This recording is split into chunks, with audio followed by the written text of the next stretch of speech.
coucou! Vous êtes sur le plateau de Voyage au bout de la nuit.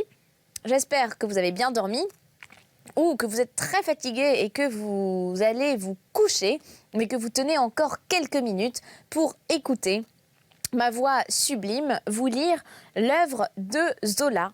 Oui, c'est le roman qu'on poursuit aujourd'hui. Si vous avez été sérieux et fidèle au rendez-vous, vous le savez, puisqu'on est déjà à la dernière lecture. Pas de l'œuvre, mais en tout cas de moi qui fait cette lecture. Et pour ceux qui ont manqué le début, oulala, c'est pas bien, rendez-vous sur le site internet pour regarder l'émission à travers les replays. C'est peut-être ce que vous faites déjà, je ne sais pas, je n'en ai aucune idée, je ne pourrai jamais le savoir. En tout cas, si vous avez envie d'être actif sur les réseaux sociaux, eh bien, il n'y a pas que les replays, où vous pouvez évidemment réentendre ces lectures, les partager, les écouter, les envoyer. Je ne sais pas s'il y a quelqu'un que vous aimez, voilà, eh bien, vous lui envoyez le lien d'un replay VBN. Et s'il y a quelqu'un que vous n'aimez pas, eh bien, vous lui envoyez aussi. Qui sait, ça nous fera de la pub. Alors, pour les autres, vous avez aussi un petit hashtag, le petit hashtag VBN, un joli nom pour dire voyage au bout de la nuit tout simplement. Mais vous verrez qu'en tapant VBN, eh bien, on a aussi une équipe de sport à Nantes et une page qui parle des oiseaux. Voilà, je ne sais pas pourquoi.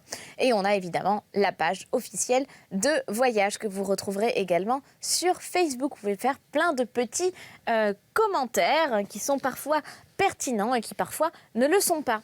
Alors, oui, je regarde derrière un coussin parce que, eh bien, il y a plein de choses qui se cachent derrière les coussins de voyage au bout de la nuit. Par exemple, si je fais ça, eh bien, hop, il y a une bouteille d'eau que vous pouvez voir. Et si je fais ça, eh bien, il y a, vous voyez, il y a des petites boîtes de bonbons. Comme ça, on peut faire de la musique avec. Et j'ai de la chance parce que c'est Louise qui mange plein de bonbons et qui, en partant, oublie voilà, de les emporter avec elle. Et en général, c'est moi qui les récupère. Voilà, merci Louise. Deuxième fois.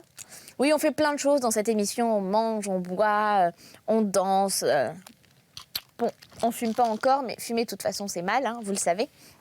Alors, je vais reprendre la lecture de l'œuvre de Zola. Alors, qu'est-ce que c'est ? C'est un roman qui parle des artistes en général. Et comme je vous l'ai dit, c'est pas facile de manger avec 3 bonbons dans la bouche. Mais comme je vous l'ai dit, on a souvent évoqué que le personnage principal, qui est Claude, serait en fait la copie de Paul Cézanne, le peintre qui était un grand copain de Zola jusqu'à ce qu'il se fâche. C'est tout à fait possible.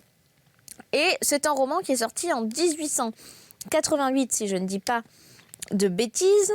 Et Claude, dans toute l'histoire des Rougon-Macquart, cette entreprise familiale et colossale qu'a érigé Zola, eh bien, c'est le fils de Gervaise dans l'Assommoir. Vous savez, Gervaise, la blanchisseuse et qui finit pas très bien. D'ailleurs, j'avais beaucoup aimé l'Assommoir. Quand je l'avais lu, c'est très noir. C'était quand même... c'était vachement bien fait. Alors, je poursuis la lecture. Faut que je finisse de croquer le dernier bonbon. Après, je serai toute prête. Alors Louise, si tu regardes les replays toi aussi, sache que je préférais ce qui était goût cerise. Voilà, là c'est goût menthe, je suis un petit peu moins fan. Alors, c'est reparti. Écoute ça mon vieux. Quand un de ces cocos-là aura bâti un torse comme celui-ci, il montera me le dire et nous causerons. Du bout de sa brosse, il indiquait une académie peinte, pendue au mur près de la porte. Était superbe, enlevée avec une largeur de mètre, et à côté, il y avait encore d'admirables morceaux. Des pieds de fillette, exquis de vérité délicate, un ventre de femme surtout, une chair de satin frissonnante, vivante du sang qui coulait sous la peau. Dans ces rares heures de contentement, il avait la fierté de ces quelques études, les seules dont il fut satisfait. Celles qui annonçaient un grand peintre doué admirablement, entravé par des impuissances soudaines et inexpliquées. Il poursuivit avec violence, sabrant à grands coups le veston de velours, se fouettant dans son intransigeance qui ne respectait personne. Tous des barbouilleurs d'images, à 2 sous, des réputations volées, des imbéciles ou des malins à genoux devant la bêtise publique. Pas un gaillard qui flanque une gifle aux bourgeois. Tiens, le père Ingres. Tu sais s'il me tourne le cœur, celui-là, avec sa peinture glaléreuse ? Eh bien, c'est tout de même un sacré bonhomme. Et je le trouve très crâne, et je lui tire mon chapeau, car il se fichait de tout. Il avait un dessein du tonnerre de Dieu. Il avait fait avaler de force aux idiots qui y croient aujourd'hui le comprendre. Après ça, entends-tu, ils ne sont que 2. Delacroix est courbé, le reste, c'est de la fripouille. Hein ? Le vieux lion romantique, quelle fière allure. En voilà un décorateur qui faisait flamber les tons. Et quelle poigne ! Il aurait couvert les murs de Paris si on les lui avait donnés. Sa palette bouillée et débordée, je sais bien. Ce n'était que de la fantasmagorie, mais tant pis. Ça me gratte, il fallait ça. Il fallait ça pour incendier l'école. Puis l'autre est venu, un rude ouvrier, le plus vraiment peintre du siècle et d'un métier absolument classique. Ce que peintre ces crétins n'a senti. Ils ont hurlé, parbleu, ils ont crié à la profanation, au réalisme, lorsque ce fameux réalisme n'était guère que dans les sujets, tandis que la vision restait celle des vieux maîtres et que la facture reprenait et continuait les beaux morceaux de nos musées. Tous les 2, Delacroix et Courbet, se sont produits à l'heure voulue. Ils ont fait chacun son pas en avant. Et maintenant... maintenant... Il se tut, se recula pour juger les faits et s'absorba une minute dans la sensation de son œuvre, puis repartit. Maintenant, il faut autre chose. Hein ? Quoi ? Je ne sais pas au juste. Si je savais et si je pouvais, je serais très fort. Oui, il n'y aurait plus que moi. Mais ce que je sens, c'est que le grand décor romantique de la Croix craque, s'effondre, et c'est encore que la peinture noire de Courbet empoisonne. Déjà le renfermé, le moisi de l'atelier où le soleil n'entre jamais. Comprends-tu, il faut peut-être le soleil, il faut le plein air, une peinture claire et jeune, les choses et les êtres tels qu'ils se comportent dans la vraie lumière. Enfin, je ne puis pas dire, moi. Notre peinture à nous, la peinture que nos yeux d'aujourd'hui doivent faire et regarder. Sa voix s'éteignit de nouveau. Il bégayait, n'arrivait pas à formuler la sourde éclosion d'avenir qui montait en lui. Un grand silence tomba pendant qu'il achevait d'ébaucher le veston de velours frémissant. Sandoz l'avait écouté, sans lâcher la pause. Et le dos tourné, comme s'il eût parlé au mur, dans un rêve, il dit alors à son tour. « Non, non, on ne sait pas. Il faudrait savoir. Moi, chaque fois qu'un professeur a voulu m'imposer une vérité, j'ai eu une révolte de défiance en songeant « il se trompe ou il me trompe ». Leurs idées m'exaspèrent. Il me semble que la vérité est plus large. Est-ce que ce serait beau si l'on donnait son existence entière à une œuvre où l'on tâcherait de mettre les choses, les bêtes, les hommes, l'arche immense, et pas dans l'ordre des manuels de philosophie selon la hiérarchie imbécile dont notre orgueil se berce, mais en pleine coulée de la vie universelle, un monde où nous ne serions qu'un accident, où le chien qui passe et jusqu'à la pierre des chemins nous compléterait, nous expliquerait enfin le grand tout, sans haut ni bas, ni sale ni propre, tel qu'il fonctionne. Bien sûr, c'est à la science que doivent s'adresser les romanciers et les poètes. Elle est aujourd'hui l'unique source possible. Mais voilà, que lui prendre? Comment marcher avec elle? Tout de suite, je sens que je patauge. Ah, si je savais, quelle série de bouquins je lancerais à la tête de la foule. Il se tut lui aussi. L'hiver précédent, il avait publié son premier livre, une suite d'esquisses aimables, rapportées de Plassans, parmi lesquelles quelques notes plus rudes. Attention, oh là là, c'était un éternuement en direct, messieurs, dames, c'est incroyable. Et je continue la lecture, sauf s'il y en a un deuxième qui arrive. C'est possible, je vous tiendrai au courant. Il se tut, lui aussi, l'hiver précédent. Il avait publié son premier livre, une suite d'esquisses, je l'ai déjà dit, remarquables, rapportées de Plassans, parmi lesquelles quelques notes plus rudes indiquaient seul le révolté, le passionné de vérité et de puissance. Et depuis, il tâtonnait. Il s'interrogeait dans le tourment des idées, confuses encore, qui battaient son crâne. D'abord épris des besognes géantes, il avait eu le projet d'une genèse de l'univers en 3 phases. la création rétablie, d'après la science, l'histoire de l'humanité, arrivant à son heure, jouer son rôle dans la chaîne des êtres, l'avenir des êtres, se succédant toujours, achevant de créer le monde par le travail sans fin de la vie. Mais il s'était refroidi devant des hypothèses trop hasardées de cette troisième phase, et il cherchait un cadre plus serré, plus humain, où il ferait tenir pourtant sa vaste ambition. Ah, tout voir et tout peindre, reprit Claude, après un long intervalle.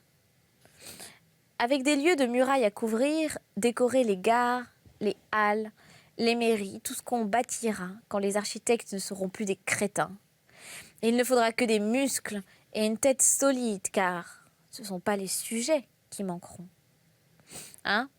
La vie telle qu'elle passe dans les rues, la vie des pauvres et des riches au marché, aux courses, sur les boulevards, au fond des ruelles populeuses, et tous les métiers en branle, et toutes les passions remises debout, sous le plein jour, et les paysans, et les bêtes, et les campagnes. On verra si je suis pas une brute. Des fresques hautes comme le Panthéon, une sacrée suite de toiles à faire éclater le Louvre. Dès qu'ils étaient ensemble, le peintre et l'écrivain en arrivaient d'ordinaire à cette exaltation. Ils se fouettaient mutuellement, ils s'affolaient de gloire, et il y avait là une telle envolée de jeunesse, une telle passion du travail, qu'eux-mêmes souriaient ensuite de ces grands rêves d'orgueil, ragaillardis comme entretenus en souplesse et en force. Claude, qui se reculait maintenant jusqu'au mur, y demeura adossé, s'abandonnant. Alors Sandoz, brisé par la pause, quitta le divan et alla se mettre près de lui. Puis tous deux regardèrent de nouveau muets. Le monsieur en veston de velours était ébauché entièrement. La main, plus poussée que le reste, faisait dans l'herbe une note très intéressante, d'une jolie fraîcheur de ton. Et la tache sombre du dos s'enlevait avec tant de vigueur que les petites silhouettes du fond des deux femmes, luttant au soleil, semblaient s'être éloignées dans le frisson lumineux de la clairière, tandis que la grande figure, la femme nue et couchée, à peine indiquée encore, flottait toujours, ainsi qu'une chair de songe, une Ève désirée, naissant de la terre avec son visage qui souriait, sans regard, les paupières closes. « Décidément, comment appelles-tu ça ?» demanda Sandoz. « Plein air », répondit Claude d'une voix brève. Mais ce titre parut bien technique à l'écrivain, qui malgré lui était parfois tenté d'introduire de la littérature dans la peinture. Plein air, ça ne dit rien. Ça n'a besoin de rien dire. Des femmes et un homme se reposent dans une forêt au soleil, est-ce que ça ne suffit pas ? Va, il y en a assez pour faire un chef-d'œuvre. Il renversa la tête et ajouta entre ses dents. Nom d'un chien, c'est encore noir. J'ai ce sacré Delacroix dans l'œil. Et ça, tiens, cette main-là, c'est du Courbet. Ah, nous y trempons tous, dans la sauce romantique. Notre jeunesse y a trop barboté, nous en sommes barbouillés jusqu'au menton, il nous faudra une fameuse lessive. Sandoz haussa désespérément les épaules, lui aussi se lamentait d'être né au confluent d'Hugo et de Balzac. Cependant, Claude restait satisfait, dans l'excitation heureuse d'une bonne séance. Si son ami pouvait lui donner 2 ou 3 dimanches, pareil, le bonhomme y serait, et carrément. Pour cette fois, il en avait assez. Tous deux plaisantèrent, car d'habitude, il tuait ses modèles, ne les lâchant qu'évanouis, morts de fatigue. Lui-même attendait de tomber, les jambes rompues, le ventre vide, et comme 5 heures sonnaient au coucou, il se jeta sur son reste de pain. Il le dévora, épuisé. Il le cassait de ses doigts tremblants, il le mâchait à peine, revenu devant son tableau, repris par son idée, au point qu'il ne savait même pas s'il mangeait. 5 heures, dit Sandoz qui s'étirait les bras en l'air. Nous allons dîner. Ah, justement, voici Dubuche. On frappait et Dubuche entra. C'était un gros garçon brun, au visage correct, bouffi, les cheveux ras, les moustaches un peu fortes déjà. Il donna des poignées de main et s'arrêta, l'air interloqué devant le tableau. Au fond, cette peinture déréglée le bousculait dans la pondération de sa nature, dans son respect de bon élève pour les formules établies, et sa vieille amitié seule empêchait d'ordinaire les critiques. Mais cette fois, tout son être se révoltait visiblement. « Eh bien quoi, ça ne te va pas ?» demanda Sandoz qui le guettait. Si, c'est très bien peint, seulement... Bah, allons à couche, qu'est-ce qui te chiffonne? Seulement, c'est ce monsieur, là, tout habillé, au milieu des femmes nues.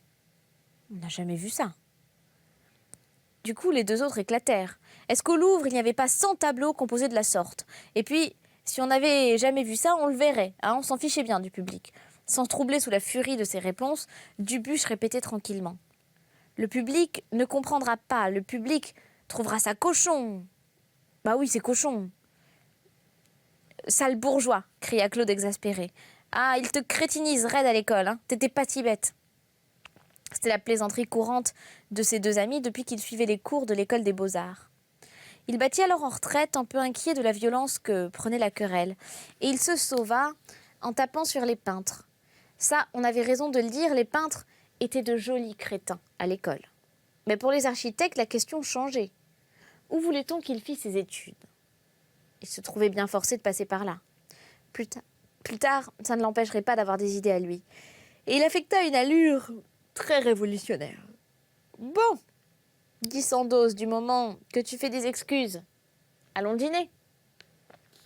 Mais Claude, machinalement, avait repris un pinceau et il s'était remis au travail. Maintenant, à côté du monsieur en veston, la figure de la femme ne tenait plus. Énervé, impatient, il la cernait d'un trait vigoureux pour la rétablir au plan qu'il devait couper. « Viens-tu » répéta son ami. « Tout à l'heure, que diable, rien ne presse, laisse-moi indiquer ça, là, je suis à vous. » Sandoz hocha la tête, puis doucement, de peur de l'exaspérer davantage. « Tu as tort de t'acharner, mon vieux. Oui, tu es éreinté, tu crèves de faim, tu vas encore gâter ton affaire comme l'autre jour. » D'un geste irrité, le peintre lui coupa la parole, c'était sa continuelle histoire. Il ne pouvait lâcher à temps la besogne. Il se grisait de travail dans le besoin d'avoir une certitude immédiate, de se prouver qu'il tenait enfin son œuvre. Des doutes venaient de le désespérer. Au milieu de sa joie, une bonne séance. Avait-il eu raison de donner une telle puissance au veston de velours? Retrouverait-il la note éclatante qu'il voulait pour sa figure nue? Et il serait plutôt mort là que de ne pas savoir tout de suite? Il tira fiévreusement la tête de Christine du carton où il l'avait cachée, comparant ses dents de ce document pris sur nature. « Tiens » s'écria Dubuche, « où t'as dessiné ça, c'est qui ?» Claude, saisi de cette question, ne répondit point. Puis sans raisonner, lui qui leur disait tout, il mentit, cédant à une pudeur singulière, au sentiment délicat de garder pour lui seul son aventure. « Hein, qui c'est » répétait l'architecte. Personne, c'est un modèle. Vrai, un modèle? Toute jeune, n'est-ce pas? Elle est très bien. Tu devrais me donner l'adresse, pas pour moi, mais pour un sculpteur qui cherche une psyché. Est-ce que t'as l'adresse, là? Et Dubuche s'était tourné vers un pan de mur grisâtre où se trouvaient écrites à la craie, jetées dans tous les sens, des adresses de modèles. Les femmes, surtout, laissaient là en grosse écriture d'enfant leur carte de visite. Zoé Piedfer, rue Campagne Première, 7. Oui, une grande brune dont le ventre s'abîmait, coupée en deux. La petite Flore Beauchamp, rue de Laval, 32. Et Judith Vaquez, rue du Rocher, 69. Oui, voilà, l'une et l'autre, assez fraîches, mais trop maigres. T'as l'adresse? Alors, Claude s'emporta. Écoute, fiche-moi à la paix, là. Est-ce que je sais? T'es agaçant, hein, vous dérangez toujours quand on travaille. Sandoz n'avait rien dit. Étonné d'abord, puis souriant, il était plus subtil que Dubuche. Et il lui fit un signe d'intelligence et ils se mirent à plaisanter. Pardon, excuse. Du moment que monsieur l'a gardée pour son usage intime, on ne lui demandait pas de la prêter. Ah, le gaillard se payait des belles filles. Où l'avait-il ramassée? Hein, dans un bastringue de Montmartre ou sur un trottoir de la place Maubert? Et de plus en plus gêné, le peintre s'agitait. « Mais que vous êtes bête, mon Dieu, que vous êtes bête! Si vous saviez comme vous êtes bête! Hein, en voilà assez, vous me faites de la peine. » Et moi aussi, j'en ai assez et c'est terminé. J'arrête la lecture et je reviendrai plus sur un voyage au bout de la nuit pour lire l'œuvre. Voilà, c'est terminé. Si je reviens, c'est pour autre chose.